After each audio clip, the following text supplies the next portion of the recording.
Welcome back to part 2 of the Digital Operational Resilience Act. And later in this session, we'll be discussing the PRA and FCA operational resilience rules. Let's move on to chapter 3, where we'll be discussing the mandate to report major operational or security payment related incidents to the competent authorities. So if we're one of the financial entities that fall under the scope of DORA, then we'd be required to report major operational or security payment related incidents to the competent authorities. This section is rather brief. We have already spoken about the need to, or the mandate rather, to report cyber-related incidents and IT disruptions, major IT disruptions to the competent authorities.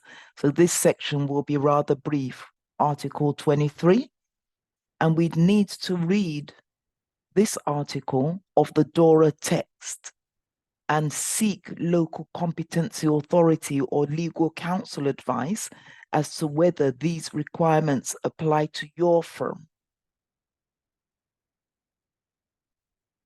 If you're not exempted, then you would join other firms such as credit institutions, payment institutions, account information service providers, and e-money institutions in reporting major operational or security payments related incidents to the competent authorities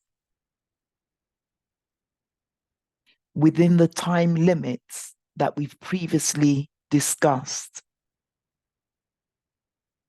So on the same day, if the incident occurs up to 2 hours before closing time, before the usual business closing time. If the incident doesn't occur before 2 hours when your company is due to close, then you need to make sure that the incident is reported the next day within 4 hours of opening up to continue to do business. That is the initial report. The intermediate report must be reported within a week after the initial report was made to the competent authority. And the final report must be submitted a month after the incident was initially reported, whether remediation actions have been completed or not. And a major operational or security payment related incident is an incident that has a high adverse impact on the payment related services provided by your firm. Let's move on to digital operational resilience testing, including the requirement or mandate for scenario tests and IT disaster recovery tests. General requirements. With due consideration to your company's size, business, and risk profiles, you are required to maintain a sound and comprehensive digital operational resilience testing program on an ongoing basis.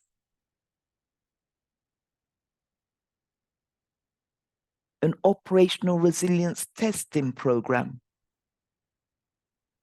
is an important part of the IT risk management framework that you would have developed towards operational resilience. And the operational resilience testing program should include a range of assessments, tests, methods, practices, and tools. Assessments against standards, benchmarks, disaster recovery tests, scenario tests. And we see this phrase again, a risk-based approach when conducting the testing program. You need to consider the threat landscape to your specific organization, any specific risks following your risk assessment that your firm may be exposed to. You need to consider the criticality of the information assets. So you're conducting these scenario tests and these disaster recovery tests against your critical information assets. You need to consider the criticality of the services that these information assets support.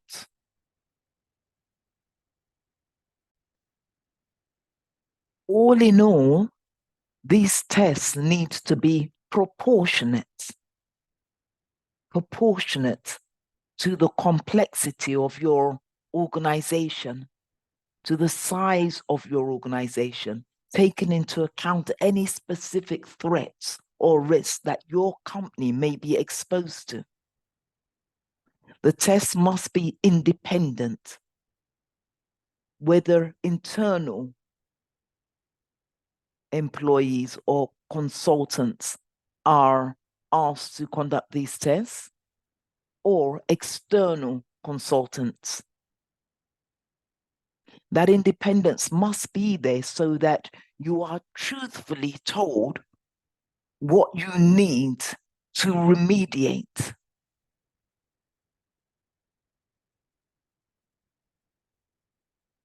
I used to work in a place many years ago now, whereby the auditors would sometimes come in and ask the question, what would you like us to audit?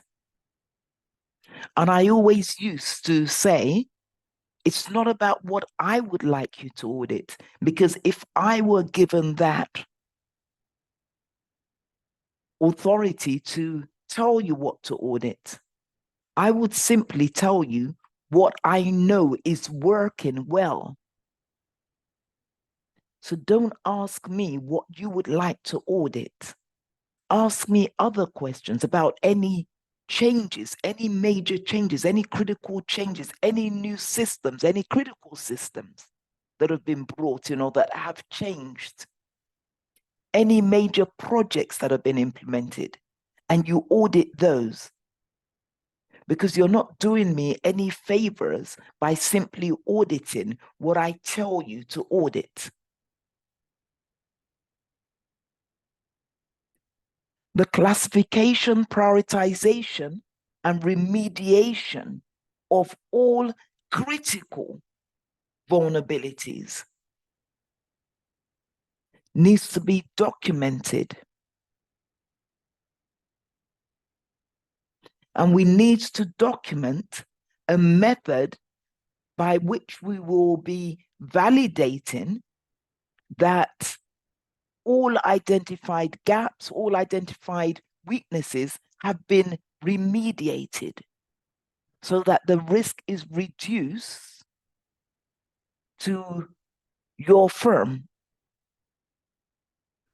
All critical IT systems and applications that support those business critical services need to be tested every single year, tested yearly.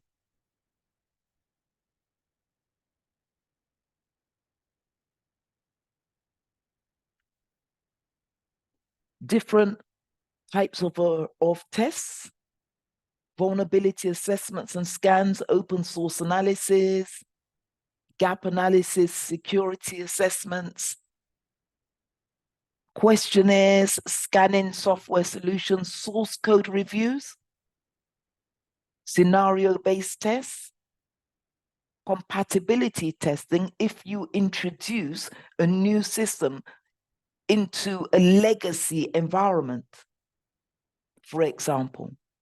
testing to ensure that that new system will work within that legacy environment, or a new application being introduced onto a legacy or old operating system. Performance testing, end-to-end testing, or pen testing. All of these are different tests that need to be considered according to your company's risk profile.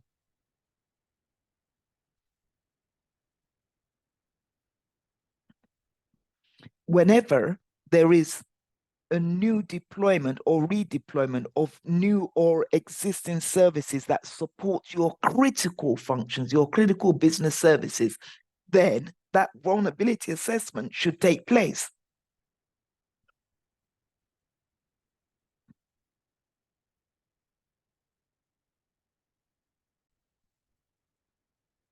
Why do we think this assessment should take place? Why do we think this vulnerability assessment should take place before any deployment or redeployment of new or existing services? It's just to ensure, again, that we're not introducing new vulnerabilities into our live environment, and that we understand what weaknesses exist within our live environment, and we remediate these before any deployment or redeployment of new services or existing services that are redeployed.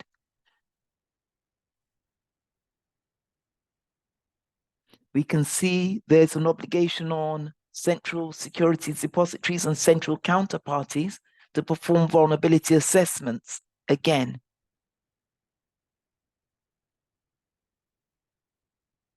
So that's in addition to financial entities. Micro enterprises must perform tests by combining a risk-based approach with a strategic planning of IT testing. So their testing doesn't have to be as stringent. It's not as prescribed as other entities. If you're a micro enterprise or you work with a micro enterprise, then the mandate on you is to perform these previous tests stated here in paragraph 1, but by adopting a risk-based approach.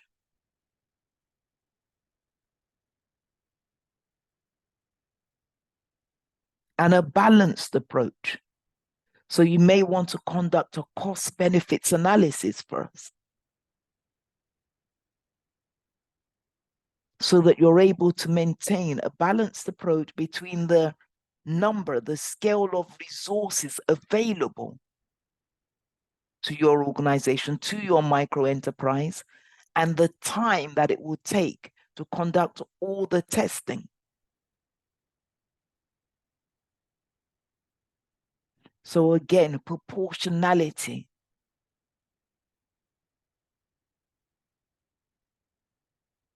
And anything tested has to take into account the company or your company's risk appetite set by the board.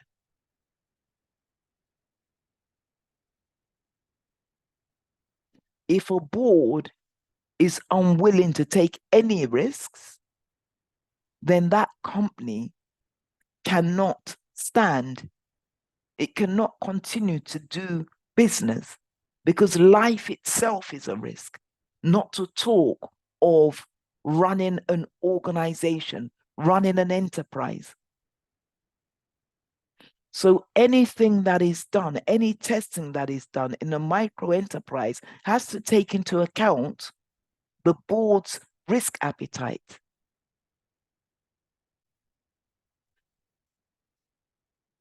And if you work for a micro enterprise, as I've previously said, you can't simply go and request for resources from the board or from senior management as if you're a large enterprise,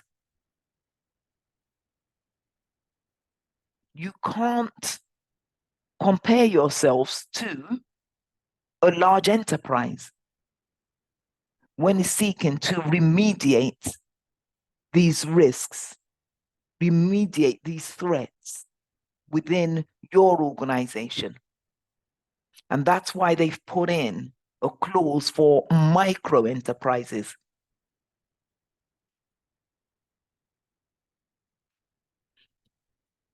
Article 26 talks about threat-led penetration testing. And it's vital that, again, we read the complete Article 26 of the DORA text online and seek your local competency authorities' advice or legal counsel's advice as to whether Article 26 applies to your firm. If a firm is mandated to comply with Article 26, they will be told by the regulator, they'll be identified by the competent authorities. So point 1 of Article 26 says clearly that competent authorities shall identify financial entities required to perform this threat-led penetration testing in a manner that is proportionate, once more, to the size, the scale, the activity, and overall risk profile of the financial entity. The competent authorities will base their assessment on the following criteria: the criticality of the services provided by your firm. So if you're a mega investment company, for example, if you're a third party, like a cloud provider, cloud services provider, you will be required to conduct a threat-led penetration test once every 3 years. If your organization is a systemic organization, an organization of which, if there were a disruption or a major disruption within your organization, this could impact not only your firm and your consumers, but other firms within the financial services sector and spread across Europe, across the European financial services sector, then again, as a systemic organization, may be required or contacted by the competent authorities to conduct a threat-led penetration test. The last consideration that will be made or taken into account by the competent authorities is the specific IT risk profile or level of IT maturity of the financial entity, or the technologies that are involved in the delivery of that organization's critical services. The 3 supervisory authorities will develop draft technical standards. So those are those RTSs to specify further the requirements in relation to the scope of the pen tests and the results, closure, and remediation stages of the testing. And as they haven't quite concluded that exercise on the 17th of January, when they prepared the first final draft of regulatory technical standards, then it's likely that by the 17th of July this year, 2024, they will provide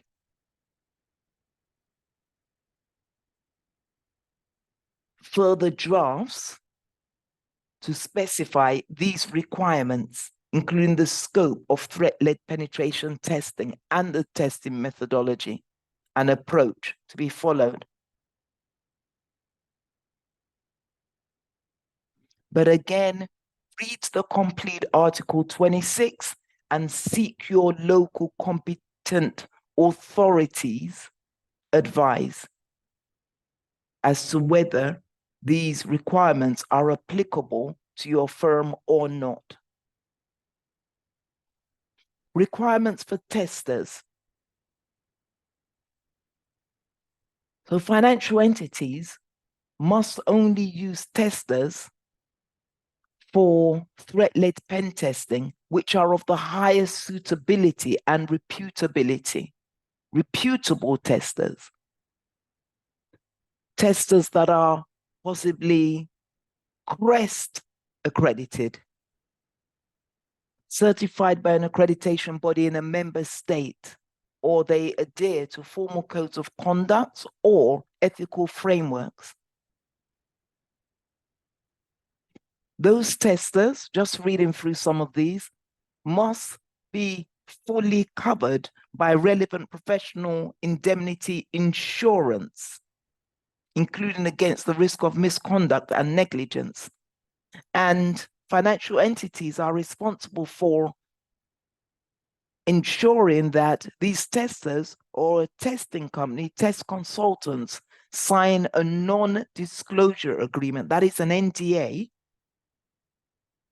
to make sure that the final report that will be produced following this threat-led penetration testing is treated confidentially. No unauthorized access is granted or gained to that report, and that all drafts are destroyed securely, so that that report, the report that will be the output of the threat-led penetration test, will not fall into the wrong hands, including any drafts. Resilience testing is to be done by independent internal or external parties. The testing plan should include the frequency of the test, testing approach, testing tools and methods, how often the testing will be conducted, operational resilience testing will be conducted, and the methodology used to test the testing policy itself, and review it and update it.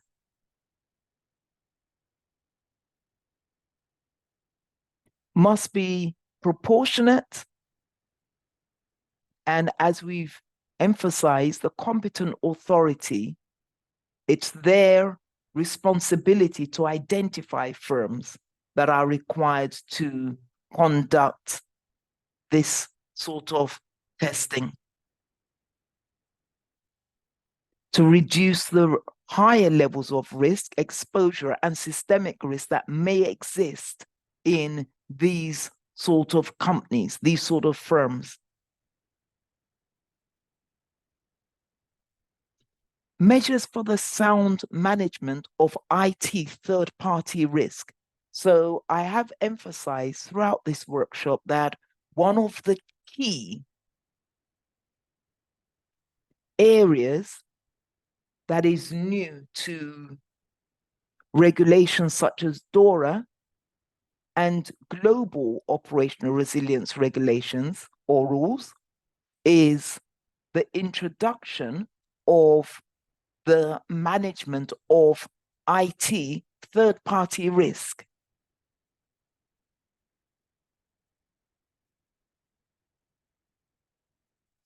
The regulators now understand that there are critical third parties that support the financial services sector globally.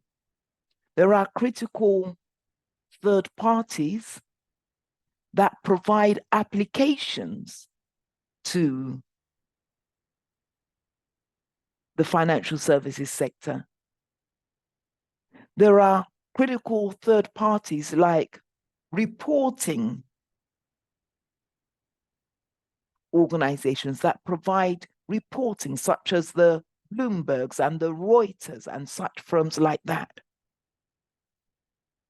And therefore, global regulators have started to introduce measures and obligations and mandates upon those third parties, including the direct oversight of these third parties by competent authorities or supervisory authorities or regulators in one way, shape, or form. Management of IT third-party risk. Let's take a look at the next few slides. Third-party risk management principles, Article 28. Third-party risk, IT third-party risk. So this is the management of your IT suppliers, your IT third-party vendors. Financial firms shall manage IT third-party risk as an integral component or part of IT risk. So it shouldn't be viewed, IT third-party risk shouldn't be viewed as separate to IT risk management. So the IT risk management framework that is to be developed, that we've discussed in Chapter 1, needs to include IT third-party risk.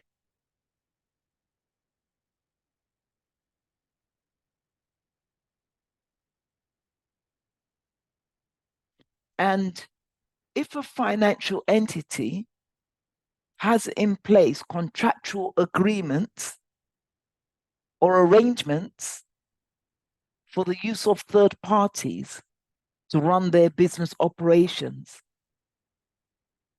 this doesn't free the directors and the board from the legal obligation to comply with all regulations and rules, including DORA, all privacy regulations,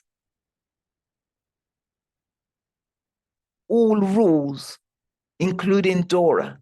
They need to be complied with, and the board and directors and the senior managers named in the competent authority or the supervisory authorities register, or in the UK in the FCA's register, those directors are still legally liable and accountable for information and IT risk in the firm and information privacy risk in that firm.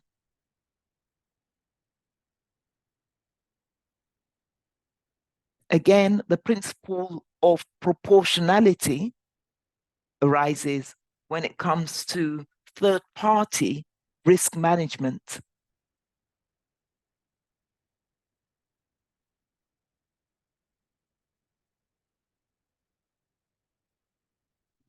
The strategy on IT third-party risk should be regularly reviewed, and consideration should be made to the multi-vendor strategy instead of concentrating all services and systems with one vendor, giving rise to concentration risk, as we've mentioned previously.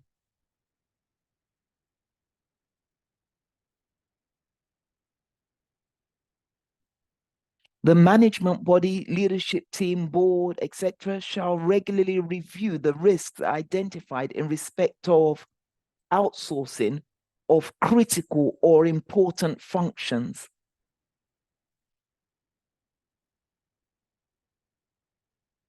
And in the UK, if a company, if a financial services firm chooses to enter into a material outsourcing agreement, whereby there are some criteria that make an outsourcing arrangement a material arrangement, then they would need to notify the regulator. For example, if they change their auditors.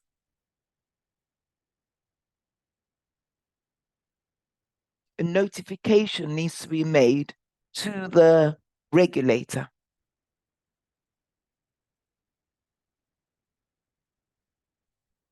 Article 28 still. A register of information needs to be maintained that contains details of all contractual arrangements, IT contractual arrangements regarding the IT third-party service providers. And there needs to be that distinguishing between those arrangements that cover critical or important functions and those arrangements that cover BAU, business as usual, or day-to-day IT functions or services that aren't critical.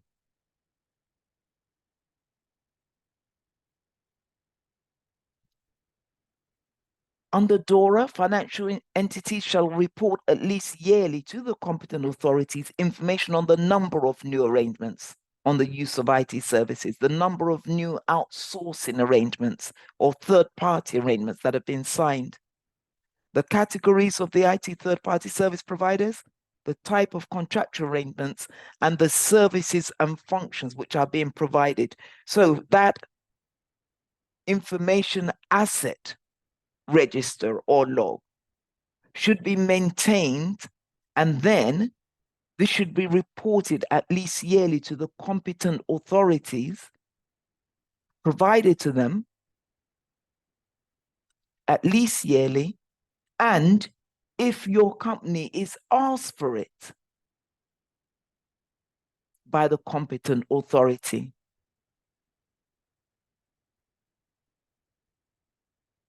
And so here we've got the same thing that happens in the UK, whereby in Europe, financial entities shall inform the competent authority in a timely manner about planned contracting of critical or important functions.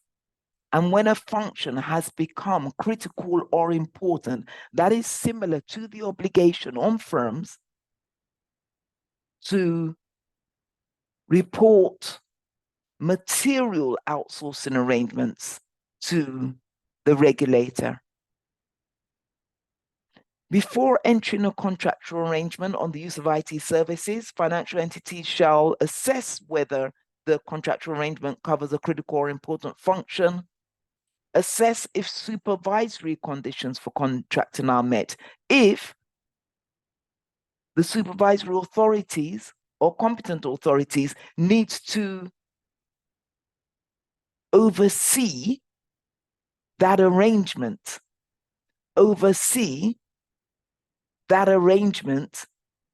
between the financial services firm, between your firm and the IT third party.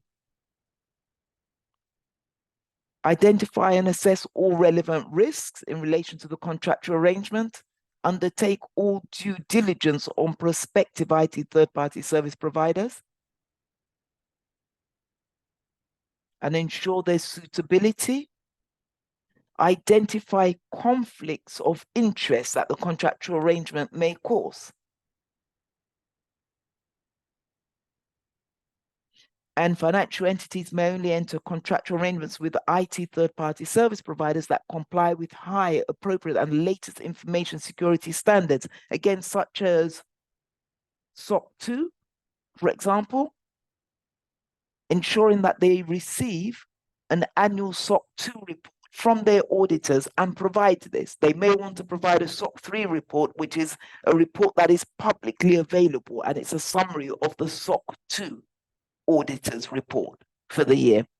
They may want to provide that publicly on their website.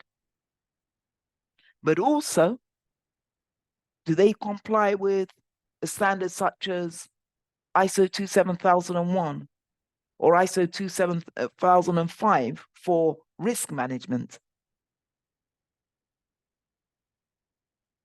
The obligation is on your firm to ensure that contractual arrangements are made with IT third-party service providers that comply with high standards, NIST.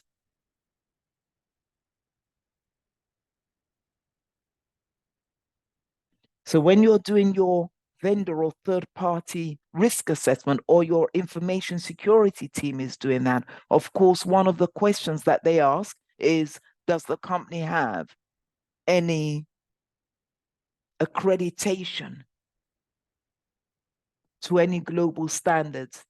And if they say yes, then you ask for a copy of their ISO 27001 certificate or a link to the register where you can actually go and view this yourself. If they say they've got SOC 2, then ask for a copy of their SOC 2 report. And again, we have delivered a workshop on the Ladder Back Down's website about 3 years ago, but it is largely popular on IT third-party vendor risk assessment. It was a show and tell workshop as well as a SOC 2 type 2 review. Again, a separate show and tell workshop, which you may want to take a look at.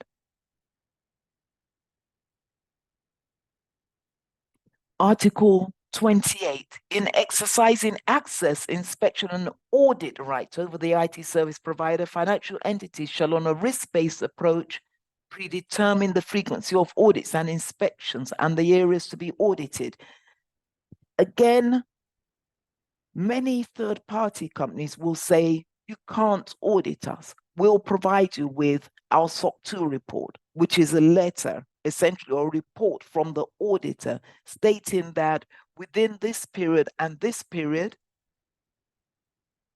that the controls and the design of these controls were, the design and the operations of these controls were effective.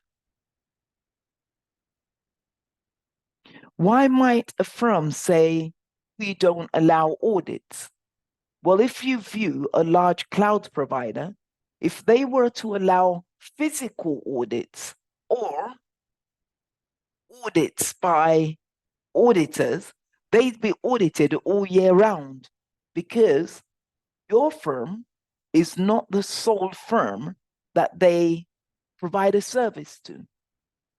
So if one of the big providers, big cloud service providers, provides currently a service to 50,000 customers, and each of them wanted to audit, there wouldn't be enough time in the day for that company to actually get on with the processing, with its core business of processing all its customers' data, because it would have to entertain auditors day in, day out from those 50,000 customers, which is why they then get a SOC 2 audit done or assessment. And then at the end of the year, they provide requesters with that SOC 2 report, or they can post a public SOC 3 report on their website. You may not be able to audit a firm. And if you are audited, then, so this is your auditors now.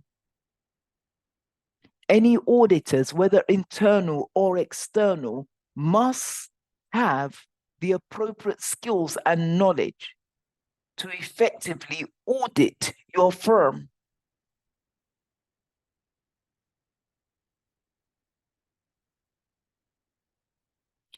When a third party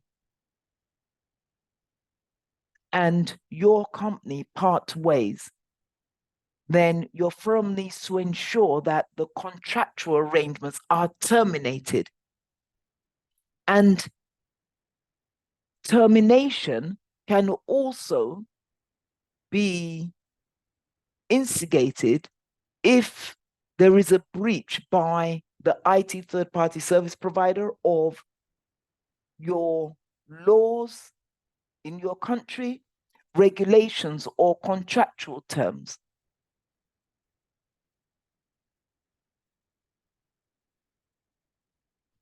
If there are material changes in the IT third-party risk profile that may affect the arrangement or the situation of the IT third-party service provider themselves, then that contract needs to be terminated, reviewed and terminated.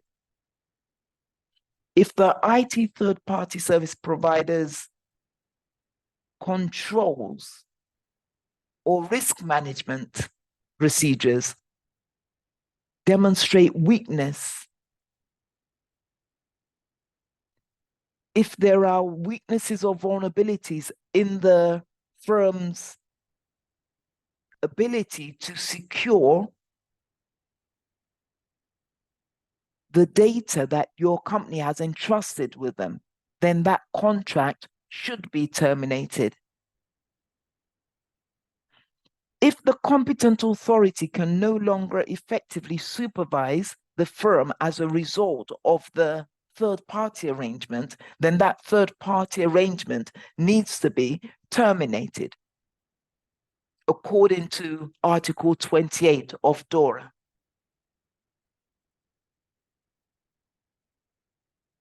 Exit strategies, that is so important. What are exit strategies? These are clauses that you put in your contract, in your third-party contract, to plan for an orderly exit of that contract. An orderly exit of that contract. Making sure that in the event that the third party, for example, goes bust or becomes bankrupt, that you're able to still move your data, obtain your data first of all, and then move your data to another third-party provider. That is what an exit strategy is. A plan to exit from that contract if you need to, with your data and your systems migrating along with you, provided to you in a readable format for you to move to another vendor or bring in-house.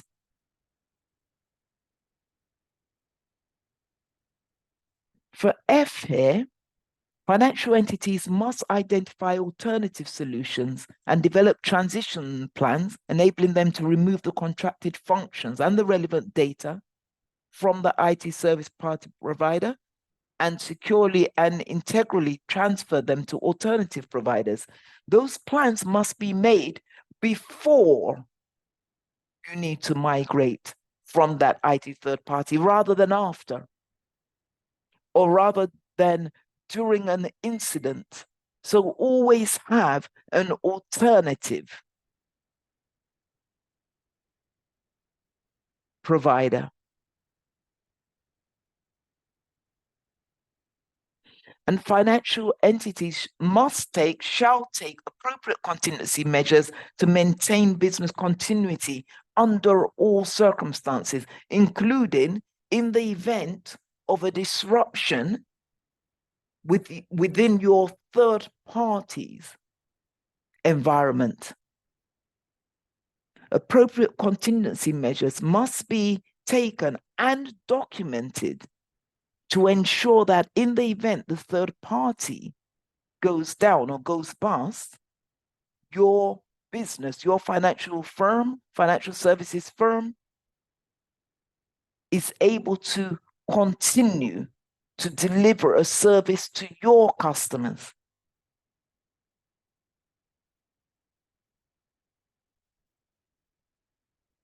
How do we assess concentration risk?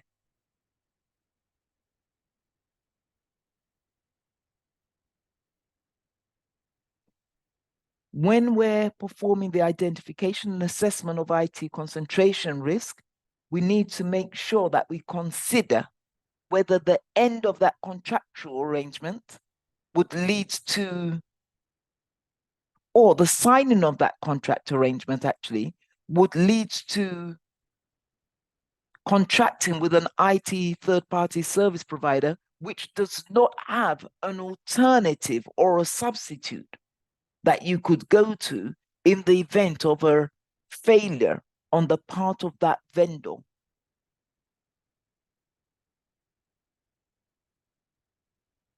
Again, when performing the assessment and identification of IT concentration risk, we need to consider if we have in place multiple contracts with the same or with a single IT third-party service provider. If we've put all our eggs in one basket, essentially, which would make it difficult for us to exit. But again, when we talk about proportionality, number 2 says financial entities shall weigh the benefits and costs of alternative solutions, which is why I mentioned a cost benefits analysis and a business case.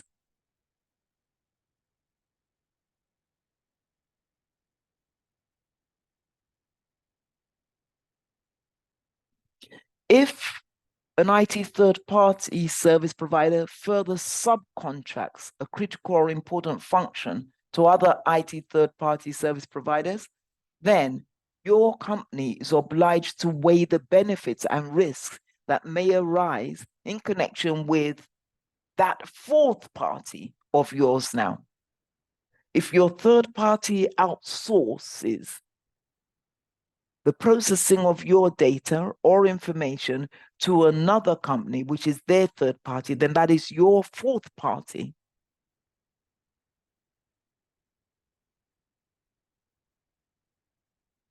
And we need to be just as diligent when asking questions of our fourth parties as we are when asking questions of the IT third party.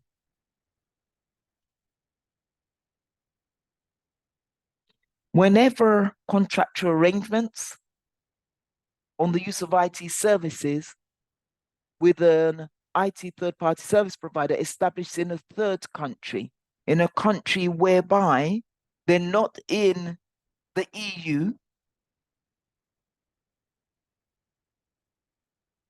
then we now need to consider, or in a country that has data privacy laws that are equal to the GDPR, then we need to consider the respect of data protection overall in that third country, the effective enforcement of the law.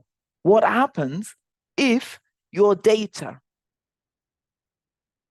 is kept or retained by a third-party service provider in that country? Would you have recourse in the courts of law?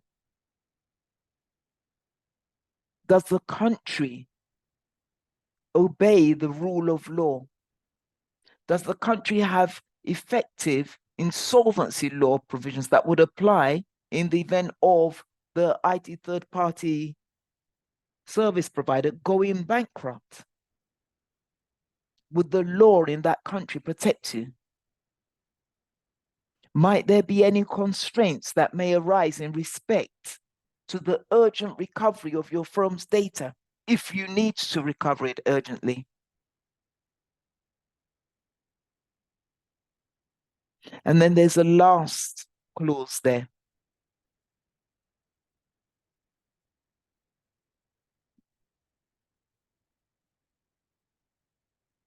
The full contract and the contractual arrangements should include at least a clear and complete description of all functions and services to be provided by the IT third-party service provider.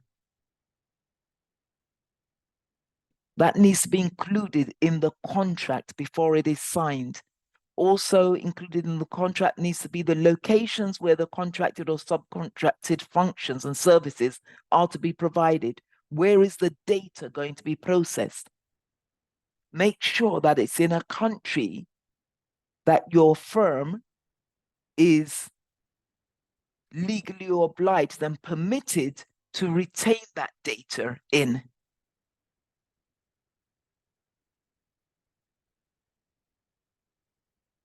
Accessibility. How will you access your data?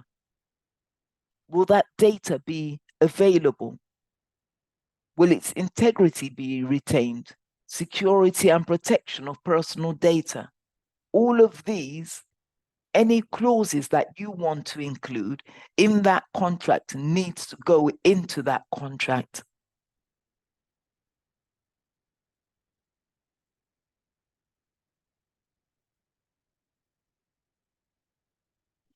The contract should also include full service level descriptions, notice periods, and reporting obligations of the IT third-party service provider to the firm, to your firm.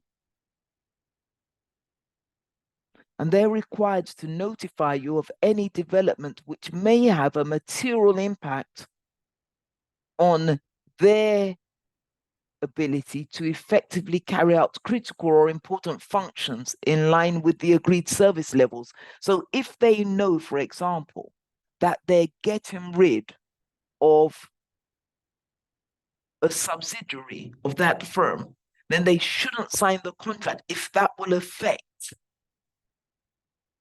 the services that you have procured from them. Now, according to DORA, and you need to read up on this, in F here it says that the contractual arrangements should also include the obligation of the IT third-party service provider to aid in the case of an IT incident at no additional cost or at a cost that is determined ex ante. So that's important. All of these clauses need to be included in your contract. And if you don't have the ability, or indeed, if your company has a system whereby legal view all these clauses or even draft these clauses, then make use of that function, the legal function. If you're not comfortable adding clauses into these contracts, or if it is not the normal practice for you in your capacity to add legal clauses to contracts, then make sure you find out whose capacity it is within. And make sure you tell them what Article 30 says about these critical third parties within Europe.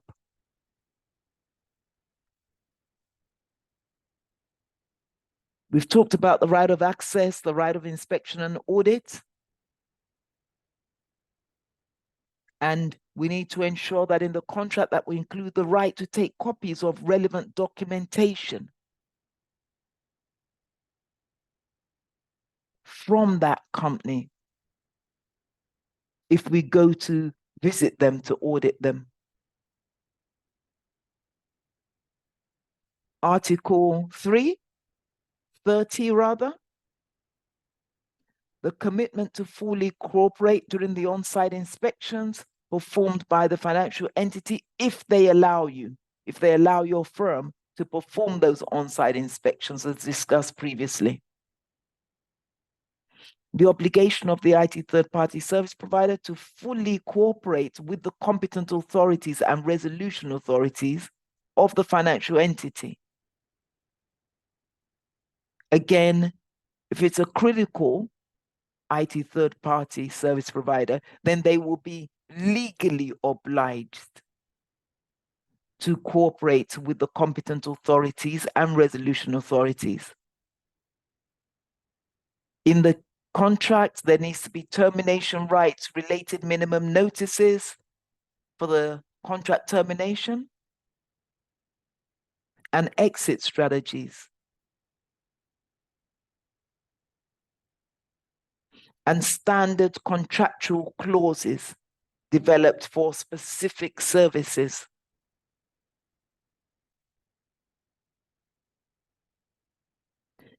The ESAs will provide direction as to which IT third-party service providers are critical for financial entities. So again, I've mentioned the cloud service providers, for example, the big ones. As a lot of financial service companies have put their data in the cloud, it should come as no surprise if those big cloud service providers are designated as critical IT third-party service providers to the sector.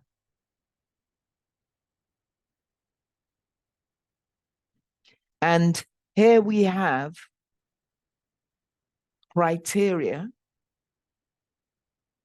which the ESAs will use to determine which of these IT third-party service providers are critical IT third-party service providers.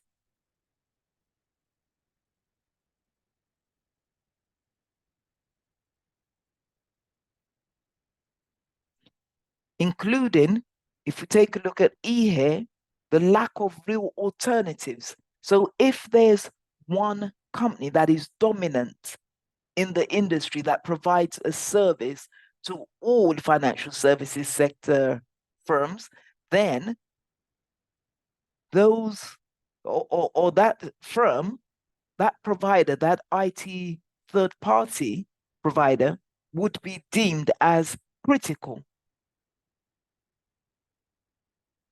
If the sector has no real alternative, so they use this one major third party provider, then that third party provider or supplier would be deemed as a critical supplier or service provider. And they will then be overseen and supervised by the regulator, by the European supervisory authorities. There are other criteria here, of course, which we can read off the screen.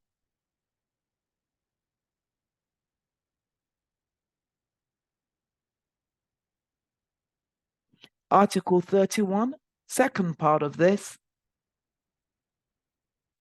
all financial entities are required to maintain and update a register of information on all their IT third-party arrangements across their organization, across the different levels. And then what will happen is the ESAs will jointly prepare a set of policy products. The second policy statement will be provided on the 17th of July, 2024.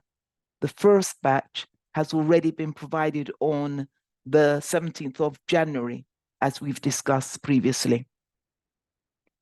If all financial entities maintain and update their register of information on all their IT third-party arrangements, that would then give the ESAs a view as to which third parties are commonly used by the many financial services firms that the competent authorities or ESAs supervise.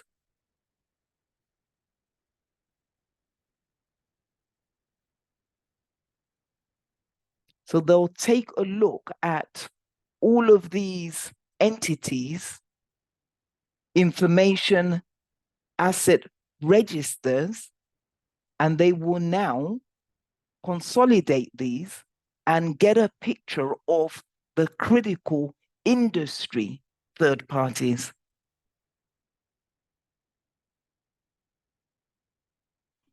Articles 32 to 38, ESA's oversight responsibilities. So let's look at DORA on-site inspections, Article 39. The lead overseer from the regulators may enter and conduct all necessary on-site inspections on any business premises, land or property of the IT third-party providers, such as their head offices, data centers, secondary data centers, operation centers,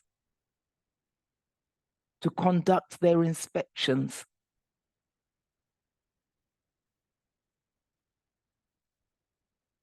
They need to provide written authorization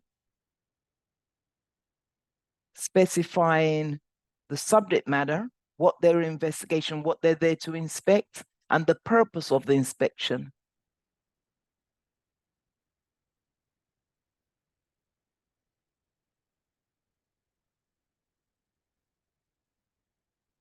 So this is the responsibility of the regulators when they're looking to actually oversee or inspect a critical IT service provider.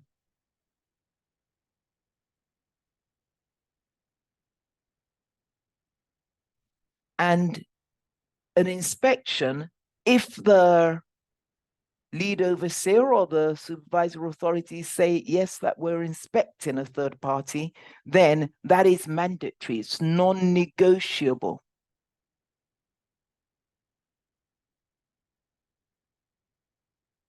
There could be penalty payments in the event the IT third-party service provider refuses to comply or fails to comply.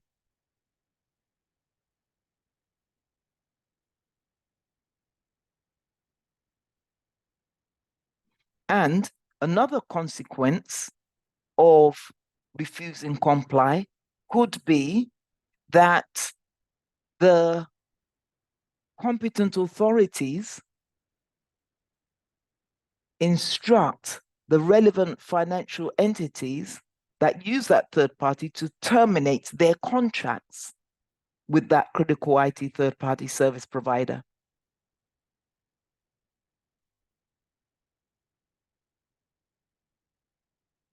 So a fine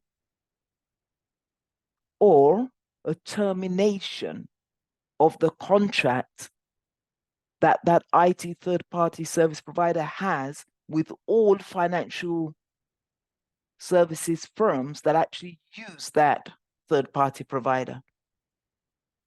So it's best to comply when they say that they're visiting as a third party.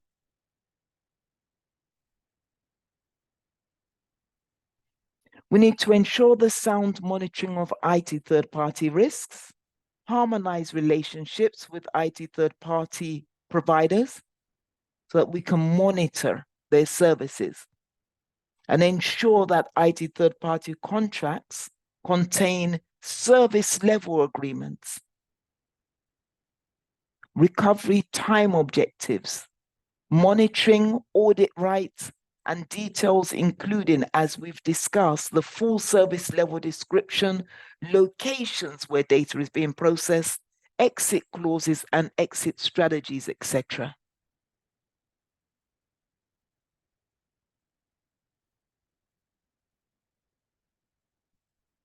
Ongoing ESA's oversight.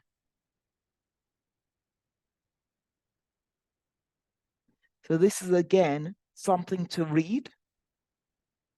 Article 40.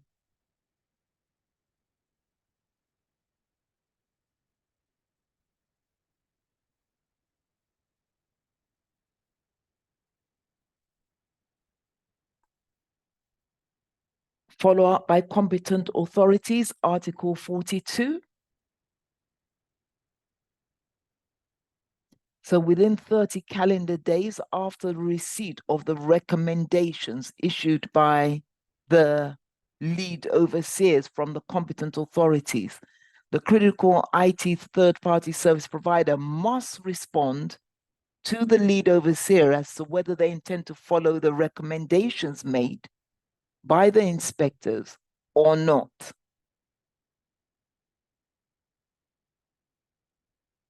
And financial entities must consider the risks identified in the recommendations addressed to critical IT third-party providers.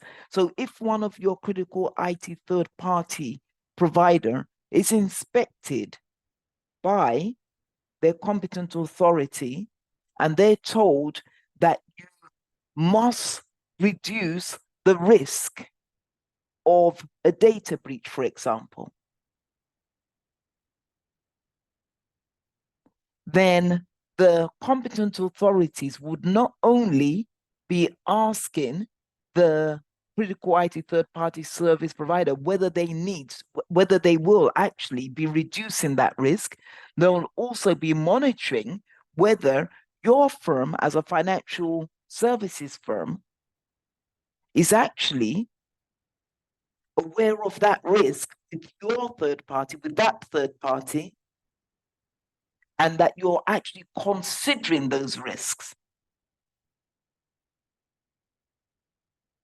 And here it says in number 3 that competent authorities may require financial service entities to temporarily suspend, either in part or complete, the use or deployment of a service provided by that critical IT third-party service provider until they've actually remediated the risks identified in the supervisory authority's recommendations.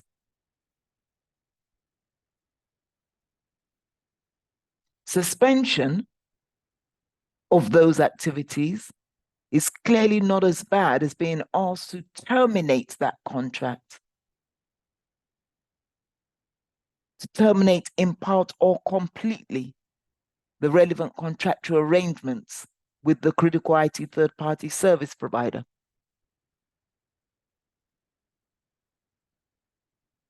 Competent authorities will consider the type and magnitude of risk that is not addressed by the critical IT third-party service provider if they refuse to follow their recommendations.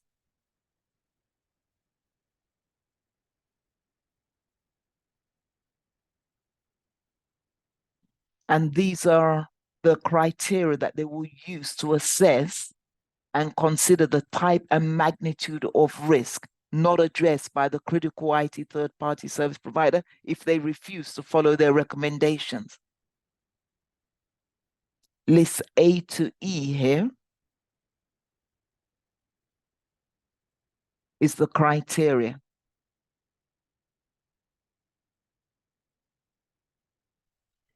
What might we be asked to do in a DORA implementation project? We'd need to establish governance within the firm. Within your firm, if you're a project manager, you'd be taking a look at governance, first of all.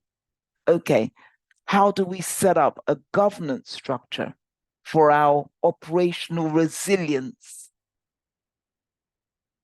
initiative or program within this firm?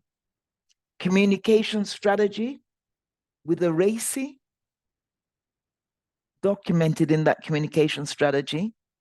Then we'd start the scoping, the gap analysis, develop a project plan, then implement the project, and then commit to ongoing improvements. Because once DORA once your organization has done all the hard work to comply with DORA by the 17th of March next year, then it needs to go into maintenance mode and to keep monitoring and reviewing and improving. So continuous improvement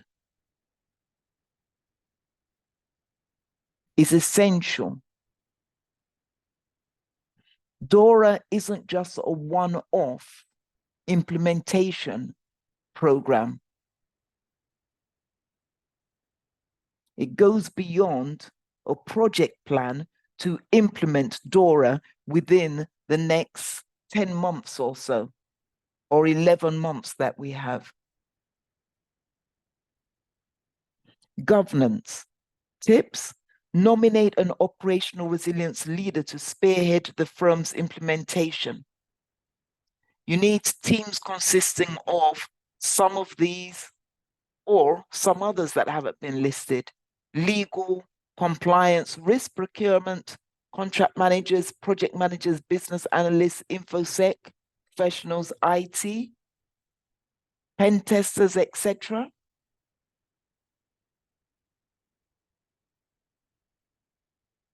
Develop a communication strategy for all stakeholders, including staff, internal stakeholders, vendors, customers, third parties, and authorities. Ensure that that communication strategy includes a RACI. That is, who is going to be responsible for communications and for delivering that program? Who's going to be accountable? Who's going to be consulted? And who's going to be kept informed?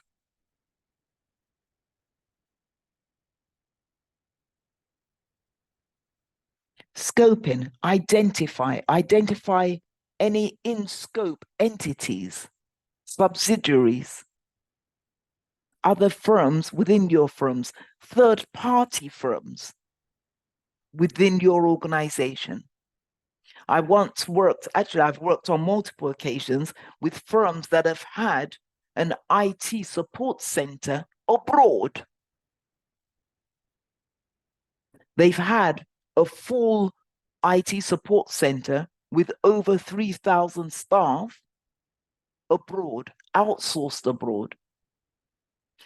Now, even though that third-party company, in each instance, that company that they've outsourced their data to has had the same name as their company, but the companies have been, the outsourcing IT outsourced company has been based abroad. The fact that it's had the same name doesn't mean that that's not viewed as an IT outsourcing relationship.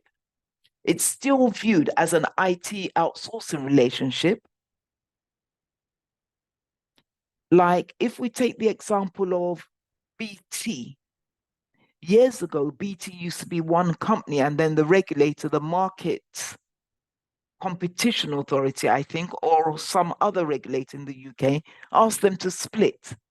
So they split their BT broadband services from BT retail,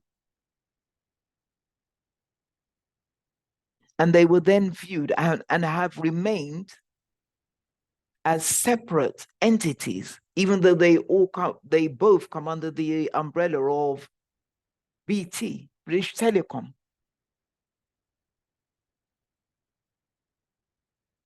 Intra-group arrangements, as I've just described there, you could have AWS versus the e-commerce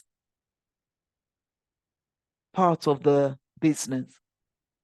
Now, if Amazon, the e-commerce store online, hosts its data in AWS data centers, essentially, all around the world, then AWS is a third-party supplier to Amazon e-commerce. That's an outsourcing arrangement, and the regulator expects us to treat an outsourcing arrangement in-house similar to an outsourcing external arrangement. So we need to consider, identify all arrangements, all locations, critical services, assets, and vendors, seek legal counsel and competent authority advice. We do a gap analysis. Where are we at now? Do we have a comprehensive, sound, and effective operational resilience framework in place? Do we have a digital resilience strategy? Do we have testing strategies? What is the breadth, depth, and frequency of previous DOR, disaster recovery, or scenario tests? Do we have any outsourcing materiality assessment methodology to assess the criticality and materiality of each third-party arrangement? Do we have a board-approved inventory of critical functions, including any mapped underlying processes, activities, resources, people that support those critical functions? Do we conduct business continuity and IT disaster recovery testing? Have we developed our crisis communications? Do we have an existing IT assets register that has been reviewed and an IT register that's been reviewed? Have we conducted extreme and plausible scenarios to identify our risks linked to the disruption? What measures have been previously implemented to remain resilient? Because if some measures have been implemented, you can't simply take a DORA handbook into a firm to say, I've come to implement DORA anew as your business analyst or your project manager or in whatever capacity. So consider what's been done already previously. Has the third-party outsourcing framework been updated to include concentration risk and operational resilience third-party management? Has that been updated to include concentration risk and operational resilience third-party management? What happens regarding the secure transfer of information?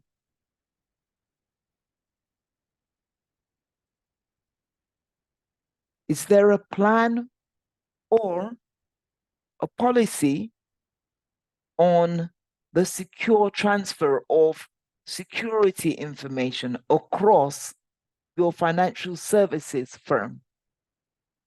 Does the CISO participate in collaborative forums to share threat intelligence with those who have a need to know about that intelligence within your organization?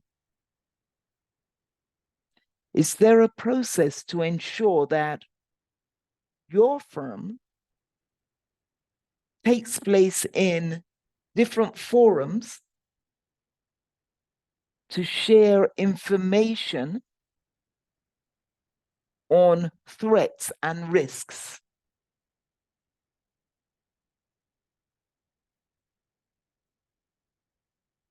Is there a process to ensure the secure interfinancial services institutional information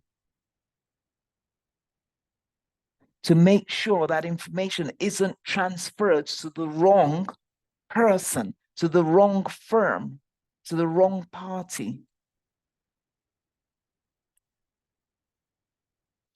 After having identified the gaps, then of course we develop a remediation plan.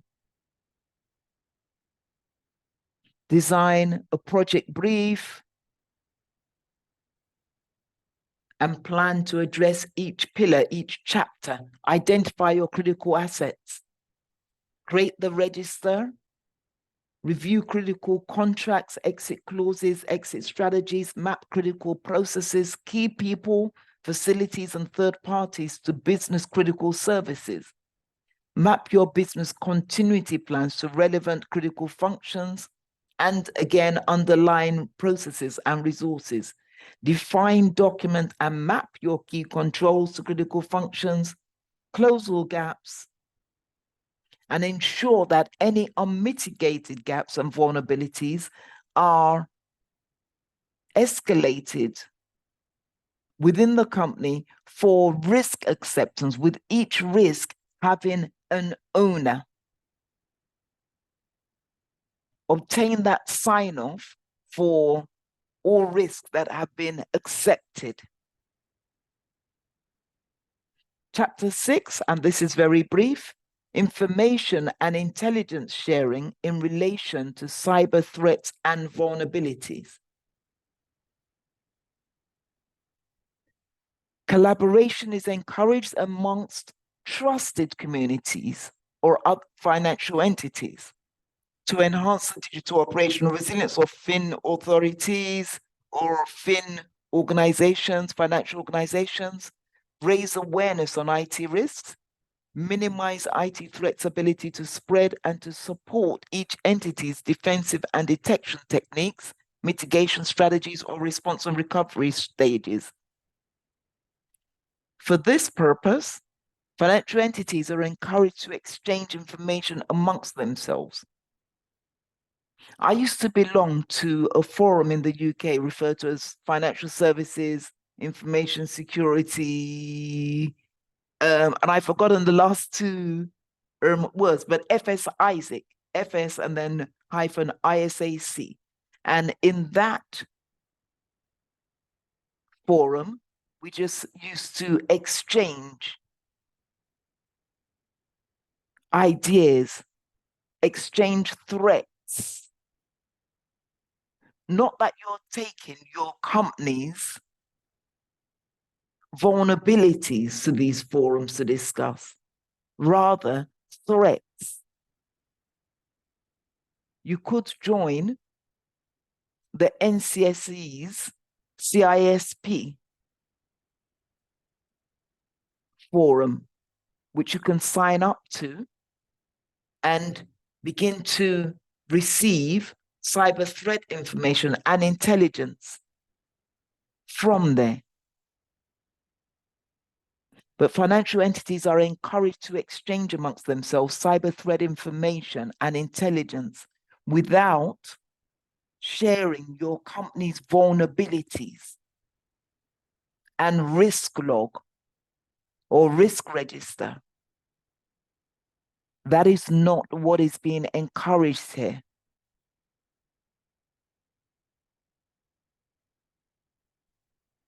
So here again is a repeat of the last slide.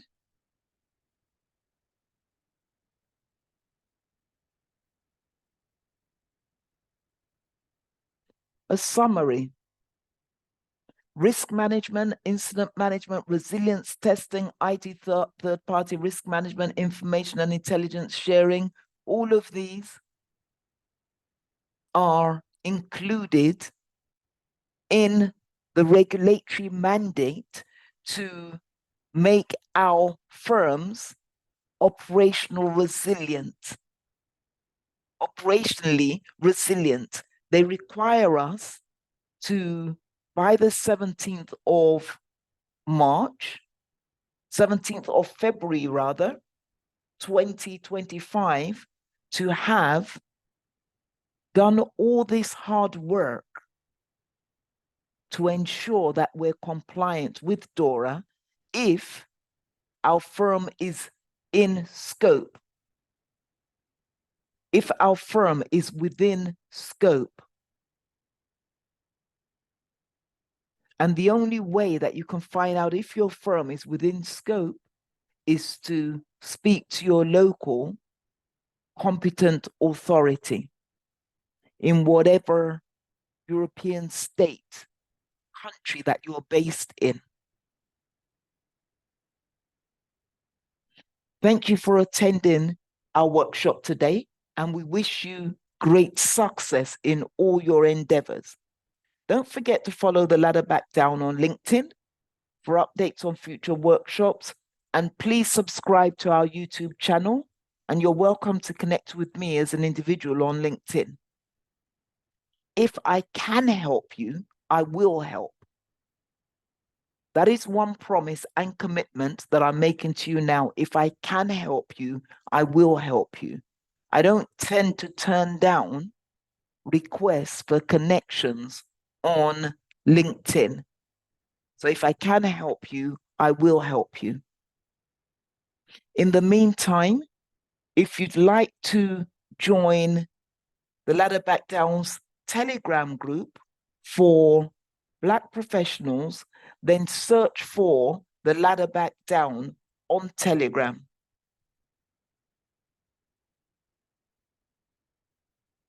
Thank you so much for attending, and we'll now stop and start the session on the UK's FCA and PRA's operational resilience rules.